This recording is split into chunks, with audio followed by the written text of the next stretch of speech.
अब next assignment करते हैं अगला। उसके आगे देखिए, ये वाला असाइनमेंट हो गया तीसरा। हाँ, इसमें लिखा हुआ है अनुराग, क्या लिखा हुआ है? Started business with cash. Started business with cash 20,000। इसकी एंट्री बताओ।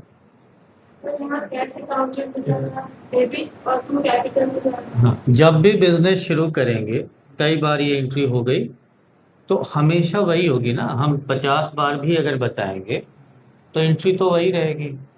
जो बिजनेस स्टार्ट करने की जो एक बार एंट्री बता दी, आपको समझ में आ गया, चाहे हम जितनी बार भी लिखें आपको बताना तो वही है। तो क्या लिखेंगे? बिजनेस स्टार्ट किया, तो बिजनेस के हिसाब से सोचो, तो बिजनेस में पैसा आया तो आप क्या करोगे? कैश को अकाउंट डेबिट, और क्रेडिट किसको करोगे? जो बिजनेस स्टार्ट करता है तो उसका नाम दिया हो या ना दिया हो, उसका नाम नहीं लिखते, उसकी जगह पे लिखते हैं टू। यहाँ नरेशन लिख देना कि बीइंग बिजनेस, हाँ, कमेंस्ड या स्टार्टेड। विजय, दूसरी एंट्री बताओ। हाँ, इसका क्या होगा Shambhavi? Brought in house hold furniture into business. मतलब ये हुआ कि घर का फर्नीचर, हाउस होल्ड मतलब घर का, तो घरेलू जो फर्नीचर है वो बिजनेस में यूज कर लिया।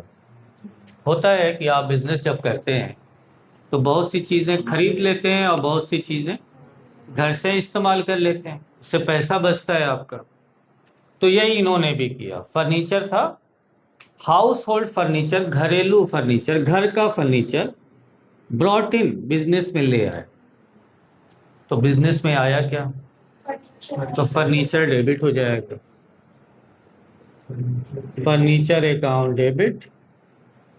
और ये ला कौन रहा है? ओनर ही ऐसा कर सकता है, तो उसका नाम न लिख के कैपिटल।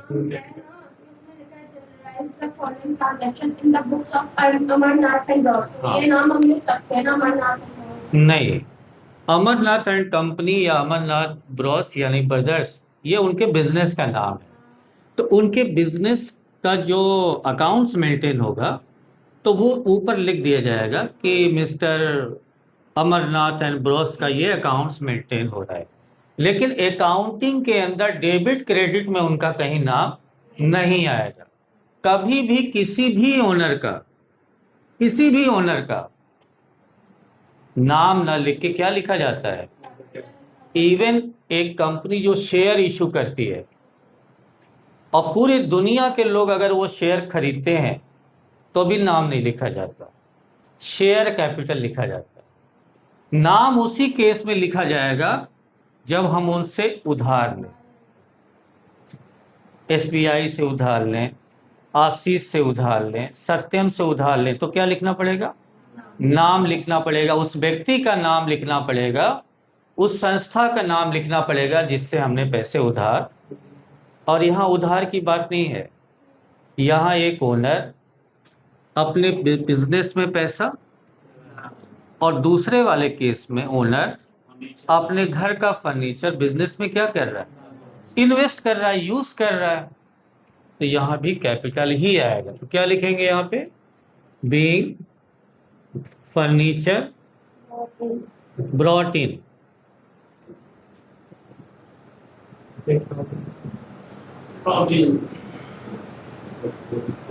कितने का? देखिए, ब्रिंग का मतलब होता है लाना, सेकंड फॉर्म हो जाता है ब्रॉट। ये बॉट नहीं है, बॉट बी का, बाई का बॉट, बाई मतलब खरीदना, बॉट यानी खरीदा। ये ब्रिंग का बॉट है, लाया गया। तो घर का फर्नीचर बिजनेस में। हाँ, तीसरी एंट्री क्या है?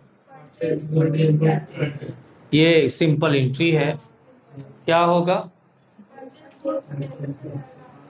हाँ शामली बताइए, परचेज कैश हो जाएगा। तो परचेज हमेशा डेबिट होता है। विजय, परचेज डेबिट क्यों होता है? क्योंकि ये एक्सपेंस होता है। परचेज करना मतलब एक्सपेंस करना, तो परचेज डेबिट होता है to cash being goods purchase 4,000। Next बताइए, कैरेज मतलब भाड़ा। खरीदने पर भाड़ा दिया। जब खरीदने पर भाड़ा होगा तो लिखेंगे कैरेज, इनवर्ड आगे लिख देंगे। इनवर्ड मतलब खरीदने पर भाड़ा, और अगर आउटवर्ड लिख देंगे तो बेचने पे भाड़ा। आ रहा है तभी आ रहा है, तो उस पर भाड़ा भी लग जाता है। एक दुकानदार जब बाहर से माल खरीदता है तो खरीदने का पैसा तो जाता ही है, भाड़े का भी पैसा देना होता है। तो क्या लिख देंगे? Carriage inward account debit to cash account being carriage paid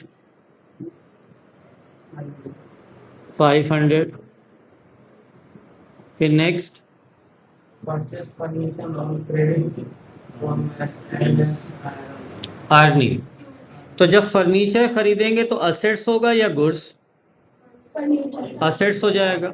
तो असेट्स का नाम लिखते हैं furniture account debit to messrs Earning being furniture purchase. कितने का? 2,100। फिर नेक्स्ट है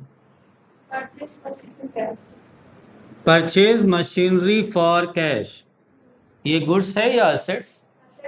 तो असेट्स का नाम लिखते हैं। मशीन खरीद रहे हैं, मशीनरी अकाउंट डेबिट। उधार खरीद रहे हैं या नगद? तो टू कैश हो जाएगा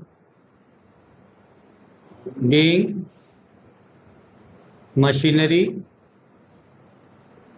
परचेज।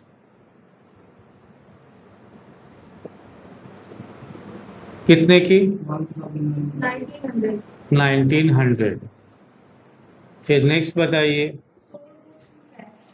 कैश में बेच रहे हैं, साक्षी। तो कैश आएगा, कैश बिजनेस में आता है, डेबिट होता है।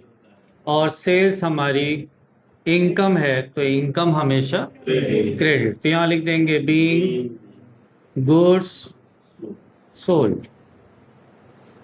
कितना? ठीक है। फिर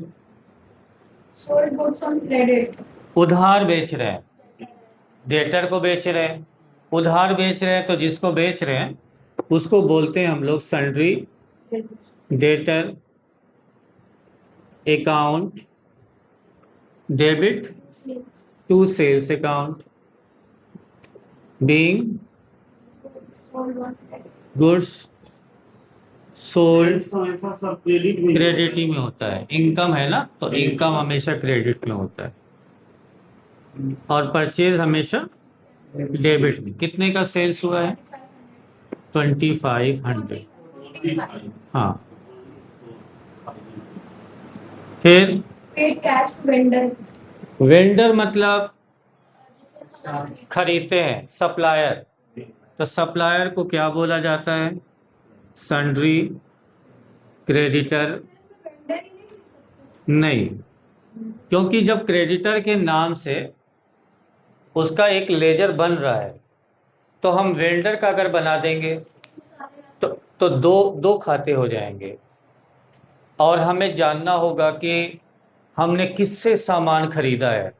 तो एक बार सन्ड्री क्रेडिटर को देखना पड़ेगा, फिर एक बार वेंडर को देखना पड़ेगा। तो हमारी रिपोर्ट जो है ना, एक जगह ना होके अलग अलग होगी। तो लेजर एक ही बनना चाहिए।